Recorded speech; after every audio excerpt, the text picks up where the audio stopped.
تشویشناک آپ کے موضوع ہیں، لیکن آپ کے جیسا فیض نے کہا تھا کہ یہاں پر آپ کے جو ہے لوٹ جاتی ہے، ادھر کو بھی نظر کیا کیجئے، اب بھی ہے حسن، اب بھی دلکش ہے تیرا حسن، مگر کیا کیجئے۔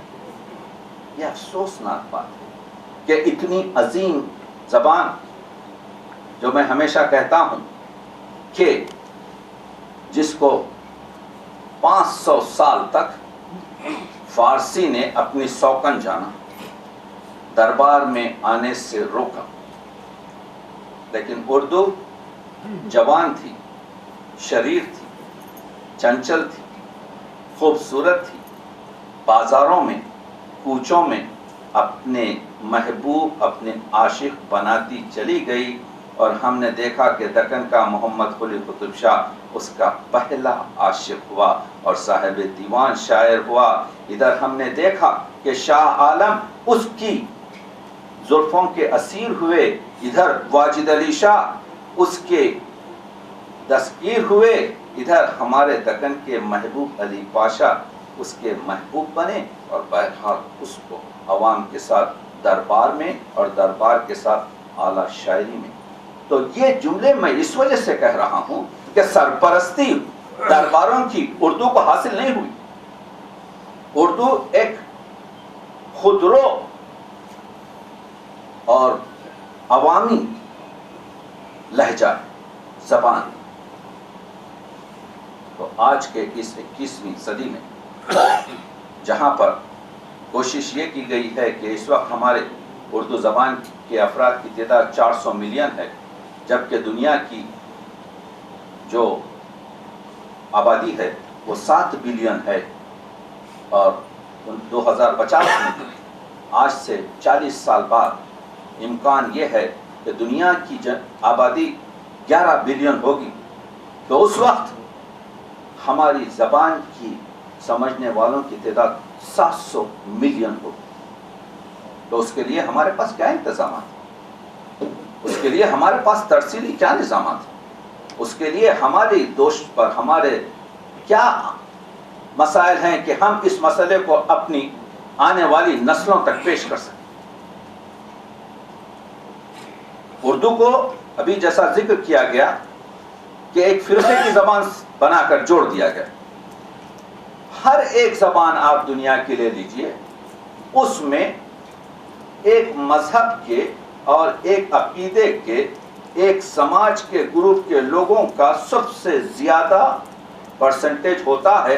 جیسے انگریزی لے لیں تو کرسچنوں کی، اگر آپ چینی زبان وغیرہ لے لیں تو بدھسٹ کی، اگر ہندی لے لیں تو ہندوؤں کی، اور اسی طرح سے اردو لے لیں تو اس میں مسلمانوں کی اکثریت۔ لیکن کسی طریقے سے زبان مسلمان یا ہندو نہیں ہو سکتی۔ میرا دل چاہتا ہے کہ 3-4 بند اس عظیم نظم کے آپ کے سامنے پڑھوں جو مسعود اختر جمال نے لکھے تھے آج سے 65 سال پہلے، اور یہ لوگوں کو بہت کم معلوم ہے کہ یہ طولانی نظم ہے جو بڑی محنت سے لکھی گئی، مگر مجھے نہیں معلوم۔ میں نے اب اس 2 شاہکار نظموں کے تحت اس کو میں شائع کر رہا ہوں کہ ہر ایک زباں کا سنگم اردو زباں ہماری، تہذیب نو کا پرچم اردو زباں ہماری، عکس شباب عالم اردو زباں ہماری، رانائی مجسم اردو زباں ہماری، یہ صبح زرفشاں ہے ایک انقلاب نو کی، اردو زباں کرن ہے ایک آفتاب نو کی، یہ مونس و رفیق و دمساز ہے ہماری، تا عرش اس کے دم سے پرواز ہے ہماری، اس کی سخن ترازی ہمراز ہے ہماری، یہ نطق ہے ہمارا آواز ہے ہماری، کیا خوف دشمنوں سے کیا زندگی کا غم ہے، مٹنے نہ دیں گے اس کو جب تک کہ دم میں دم ہے۔ تو آپ دیکھ رہے ہیں یہ 60 سال پرانا لہجہ ہے، اس وجہ سے میں آپ کی خدمت میں پڑھ رہا ہوں کہ ہم اب اس کو مقابلہ کریں گے کہ لشکر کی یہ زبان ہے، کہتے ہیں اس کو اردو، کیا ہندو و مسلمان، کیا قصہ منوتو، یہ پھول وہ ہے جس کی ہر سانس میں ہے خوشبو، وہ جو سر پہ چڑھ کے بولے وہ ہے اسی کا جادو، یہ قول کی ہے پکی، یہ بات کی دھنی ہے، خنجر کی یہ زباں ہے، نیزے کی یہ انی ہے۔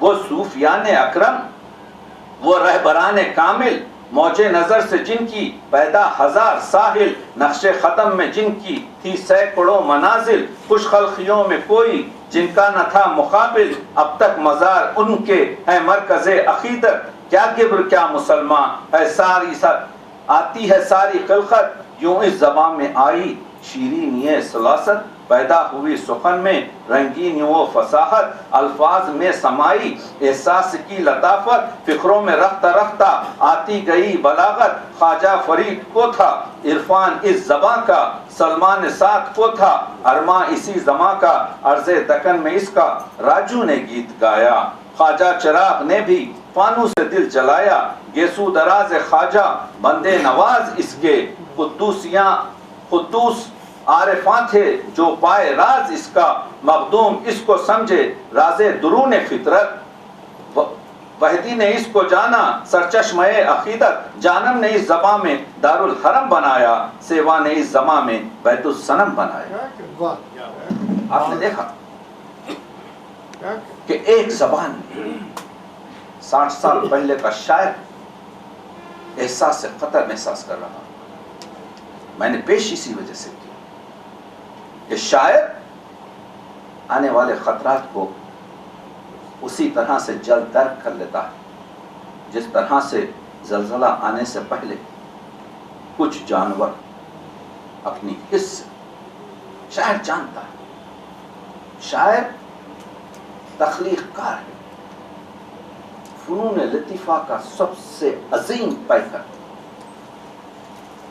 لاکھوں روپے خرچ کر کروڑوں ٹن پتھر کو جمع کر کے جو تاج محل تعمیر کیا جاتا ہے، جس سے آپ کی حس سے فکریہ کے ساتھ حس سے لطفیہ سرشاد ہوتی ہے، وہ صرف شاعر الفاظوں کو جمع کر ایک مصرعے میں پیش کر پیدا کر سکتا۔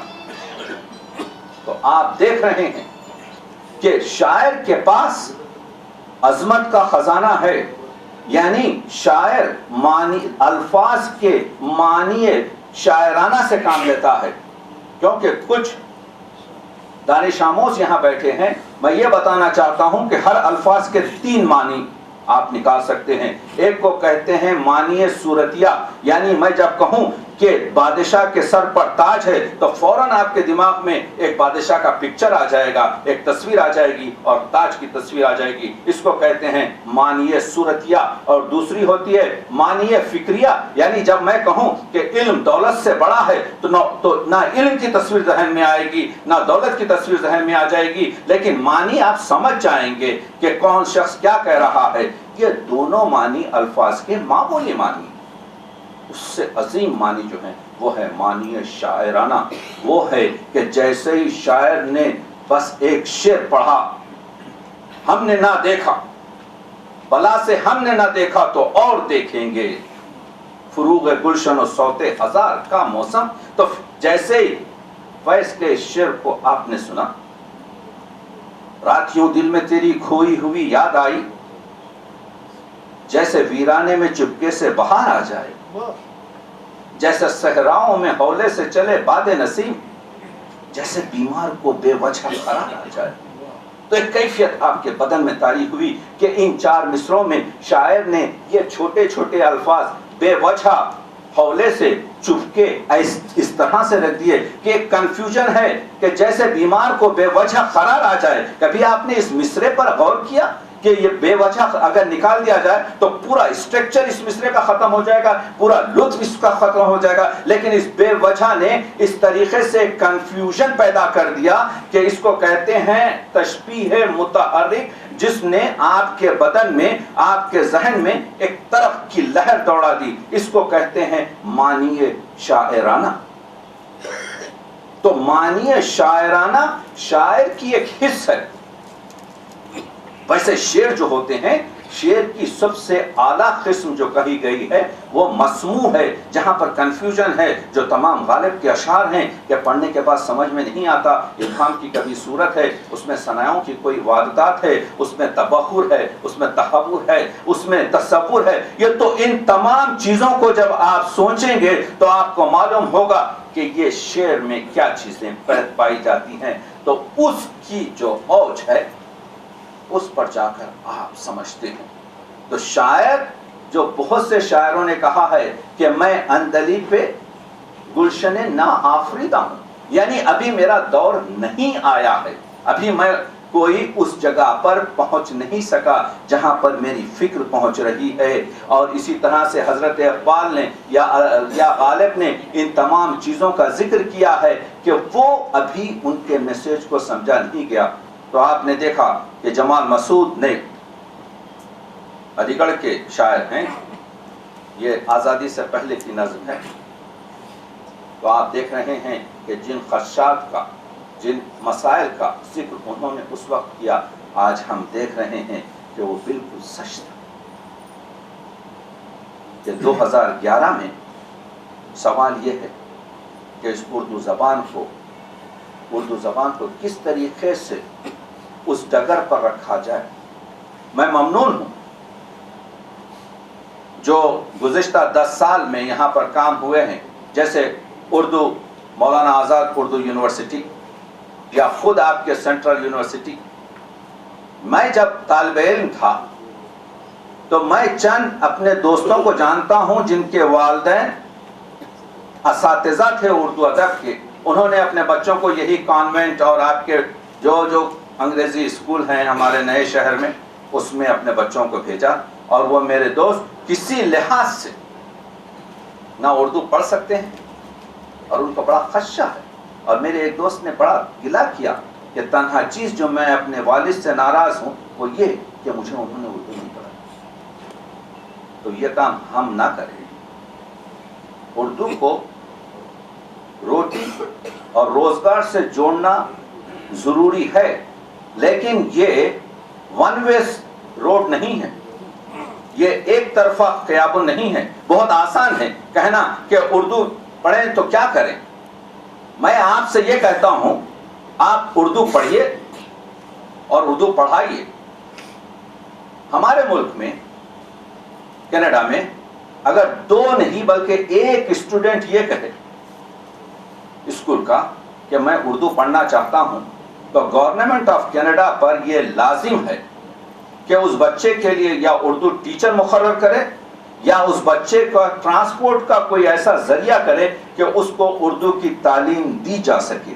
یعنی یہ ڈیموکریٹک ویلیوز ہیں کہ ہر شخص کا جو حق ہے اس کا احترام کیا جائے. جب آپ ہی ڈیمانڈ نہیں کر رہے ہیں، اگر فرض کیجئے کہ ہم اپنے بچوں کو پڑھانا شروع کر دیں اردو، تو آپ دیکھیں گے کہ جب ہزارہا بچے آئیں گے تو گورنمنٹ مجبور ہوگی کہ اساتذہ کا انتظام کیا جائے، اسکولز کا انتظام کیا جائے، صحافت کا انتظام کیا جائے. 50 سال کی ہسٹری بتاتی ہے کہ دنیا کی کسی زبان نے اتنی تیزی سے ریڈرشپ برقرار نہیں کی جو ہندی نے کی ہے. تو ہمارے پاس اردو کی بہن ہندی موجود ہے. دیکھیے کس طریقے سے ہندی 50 سال میں کہاں سے کہاں پہنچ گئی. اور میں ایک آرٹیکل پڑھ رہا تھا کہ دنیا کی کسی زبان نے اتنی تیزی سے ترقی نہیں کی جتنی ہندی نے ترقی کی ہے. کروڑہا سے لوگ آپ کے جو ہے لاکھوں سے لوگ اس کے ریڈرشپ ہو گئے اس وجہ سے کہ ان لوگوں نے بڑے نصب پر، اور اس میں اتنے کم ادیب تھے، اتنے کم دانشور تھے،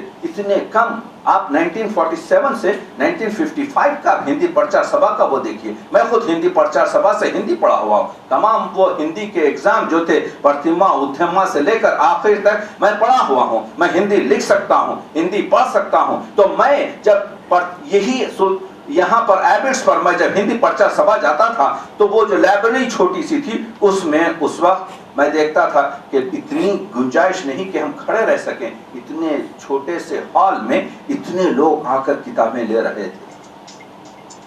یہ ہم کو سیکھنا چاہیے. ہر اچھی قدر آپ سیکھ سکتے ہیں. جلسی کی بات نہیں ہے بلکہ نقش قدم پر چلنے کی بات. جب آپ ہی کے گھر کے میں اردو کی بہن ہندی نے وہ زینے طے کیے ہیں تو فالو کیجئے. آپ دیکھ رہے ہیں. تو سب سے اہم چیز یہ ہے اردو کو روزگار سے جوڑنا ہے، لیکن اردو روزگار سے اس وقت نہیں جڑے گی جب تک کہ آپ اردو سے جڑے رہیں. اردو کو ٹیکنالوجی سے جوڑنا ہے. میں خوش ہوں کہ تنہا ٹیکنالوجی آج کل صحافت میں صرف آگے ہے، لیکن جہاں تک کہ ہمارا پرنٹ میڈیا ہے، جہاں تک کہ ہماری کانفرنسیں ہیں، میں چاہتا ہوں کہ میں جب آپ سے بات چیت کروں تو ٹیکنالوجی کے لحاظ سے جیسے میں اپنی میڈیکل کانفرنسز کو پریزنٹ کرتا ہوں، یہاں پر آپ کے سامنے اسی طریقے سے آپ کے ایک سی ڈی رکھ کر آپ سے بات چیت کروں، لیکن وہ نہیں کر سکتا اس وجہ سے کہ وہ وسائل، وہ مسائل اور وہ گرفت حاصل نہیں ہو سکتی. تو ٹیکنالوجی سے جوڑنا ہے. اردو کی نئی بستیاں جو 5 ہیں اس وقت، یہ سب سے پرانی بستی لندن تھی، دوسری بستی امریکہ ہوئی، تیسری بستی کینیڈا ہوئی، چوتھی بستی آپ دیکھ رہے ہیں کہ سعودی عرب سے لے کر امارات متحدہ اور مڈل ایسٹ کی جو ہے یہ چوتھی بستی ہے. 5ویں چھوٹی سی بستی اب آسٹریلیا میں بن رہی ہے. تو 5 ہمارے پاس اس وقت اردو کی بستیاں ہیں، اور ان کی اردو کی بستیوں میں بڑا شوق اور بڑا ذوق ہے. وہاں پر ضرورت نہیں ہے اردو کی. تو اردو کے جو وہاں پر مشاعرے ہو رہے ہیں، اردو جو وہاں پر کام ہو رہا ہے، وہ صرف محبت اردو میں ہو رہا ہے. تو وہاں کی ٹیکنالوجی سے اگر یہاں کے لوگ استفادے کریں اور ہم اپنی بقا کے لیے، یعنی نئی اردو کی بستیوں کی بقا کے لیے اگر یہ پل ارتباطی گہوارے اردو سے جوڑیں تو ہم بہت کچھ کام کر سکتے ہیں. مشاعروں کی بات ہو رہی ہے. مشاعرہ ایک زمانے میں آموزش کا تھا، مشاعرہ تو اب مداری کا کھیل ہے. مشاعرہ تو اب آپ کے ایک بہت ہی عجیب قسم کا مشغلہ ہو چکا ہے. اس سے ہم مشاعرے کے مخالف نہیں ہیں. ہر وہ چیز جو اردو کا لفظ علی صدیقی نے آج سے 22 سال پہلے کہا تھا دہلی میں، جب آل ورلڈ آپ کے کانفرنس اردو کی منعقد کی تھی، کہا تھا کہ سب سے بڑی خدمت تو اردو کی لتا منگیشکر نے کی ہے، کیونکہ لتا منگیشکر نے جو گانے گائے ہیں وہی ہمارے بچوں کی زبان پر ہیں. لوگ مسکرا کر سمجھ رہے تھے کہ کیا گفتگو ہے. صحیح بات کہی. اردو کی نئی بستیوں میں ہمارا تجربہ یہ ہے کہ اردو وہاں پر جو قائم ہے، یا نماز جمعے کے خطبوں سے قائم ہے، یا میلاد کے آپ کے وہی درودوں سے قائم ہے، یا مجالس عزا کے وہی نوحوں اور مرثیوں سے قائم ہے، یا ہندی جو فلمیں ہیں اس کے گانوں سے اور اس کی اسکرپٹ سے اور اس کی لینگویج سے ہمارے بچے اردو سمجھ سکتے ہیں، اردو بول سکتے ہیں. یہ صحیح بات ہے کہ وہ اردو لکھ نہیں سکتے، وہ اردو پڑھ نہیں سکتے، کیونکہ اس کی طرف توجہ وہاں پر بھی نہیں ہے. آپ دیکھ رہے ہیں کہ اس وقت سب سے بڑی چیز یہ ہو رہی ہے ٹرانسلیشن. ہماری کوئی یہ کہتے ہیں، میں ایک آپ کو نون میم راشد کے خاص رسم الخط کے بارے میں جو انہوں نے ارباب ذوق کی 16ویں سالگرہ پر خطبہ صدارت میں فرمایا ہے، اس وجہ سے پڑھنا چاہتا ہوں کہ آپ یہ سنیے. یہ 20ویں صدی کا ترقی پسند معروف شعراء میں اس کا شمار کیا جاتا ہے. یعنی سردار جعفری ہوں، یا کیفی اعظمی ہوں، یا احمد ندیم قاسمی ہوں، یا نون میم راشد ہوں، یا فیض احمد فیض ہوں، تو ان سب نے نون میم راشد کو اور جذبی کو اپنا عموماً اختر شیرانی کے شاگرد ہونے کی حیثیت سے اور ایک نئی دام پر چلنے والے شاعر کی حیثیت سے قبول کیا ہے. وہ فرماتے ہیں، ہمارے دیکھتے دیکھتے دنیا کے بعض ملکوں نے اپنا قدیم رسم الخط ترک کر کے لاطینی حروف اختیار کر لیے ہیں. خاص طور پر ایشیائی اور اسلامی ملکوں میں ترکی اور انڈونیشیا کی مثال ہمارے سامنے ہے. ان دونوں ملکوں کا قدیم رسم الخط ہماری طرح عربی تھا. ان دونوں ملکوں کو یہ تجربہ ہوا کہ عربی رسم الخط ان کی زبان، ادب اور تعلیم کی ترقی اور توسیع کے راستے میں سخت حائل ہے. رسم الخط کی تبدیلی سے عوام کے لیے تعلیم حاصل کرنا آسان ہو گیا. کتابوں، رسالوں اور اخباروں کی اشاعت بڑھنے لگی، اور ان دونوں باتوں کا نتیجہ یہ ہوا کہ ان ملکوں کے ادیبوں اور شاعروں کی معاشی حالت، توجہ کیجئے، معاشی حالت بہتر نظر آنے لگی. اس کے بعد سے کہتے ہیں کہ لاطینی رسم الخط اختیار کرنے کے بارے میں سب سے بڑا اعتراض یہ ہے کہ اس کے بعد ہمارا قدیم ادبی سرمایہ ضائع ہو جائے گا۔ میرے خیال میں ہمیں اسے خوش قسمتی سمجھنا چاہیے، یعنی اگر آپ کا ادبی سرمایہ اگر ضائع